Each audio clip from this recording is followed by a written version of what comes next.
नमस्कार। 20 दिन पहले आए भूकंप से ताइवान के लोग अभी तक पूरी तरह से उबर ही नहीं पाए थे कि एक बार फिर से ताइवान की धरती भूकंप से कांप उठी है। यहाँ पर एक ही रात में भूकंप के 80 झटके महसूस किए गए। इसमें सबसे शक्तिशाली झटका 6.3 तीव्रता का था। इस भूकंप के बाद 3 अप्रैल के भूकंप से क्षतिग्रस्त हुई इमारतें अब एक तरफ झुक गई हैं।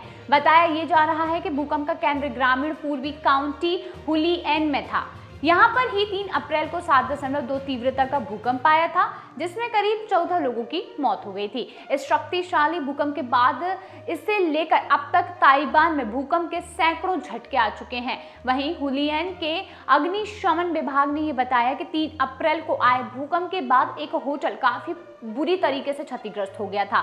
कल रात आए भूकंप के बाद वह और ज्यादा झुक गया है। हालांकि विभाग ने यह भी बताया कि फिलहाल इस इमारत में होटल का संचालन नहीं किया जा रहा था।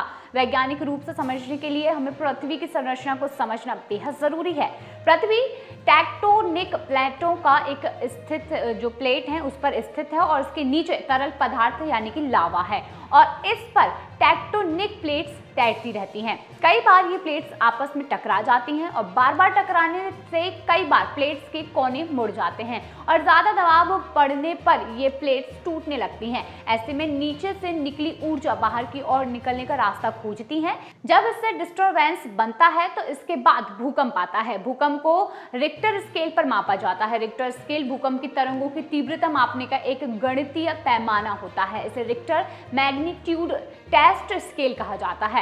रिक्टर स्केल पर भूकंप को इसके केंद्र यानी कि एपिसेंटर से 1 से 9 तक के आधार पर मापा जाता है। यह स्केल भूकंप के दौरान धरती के भीतर से निकली ऊर्जा के आधार पर तीव्रता को मापता है। आपको बताते हैं कि ताइवान में कई तरीके से यानी कि जब जो भूकंप आया तो वहां पर एक तबाही का मंजर देखने को मिला और 80 भूकंप यानी कि 80 बार एक के बाद एक भूकंप का नजारा वहां पर देखने को मिला।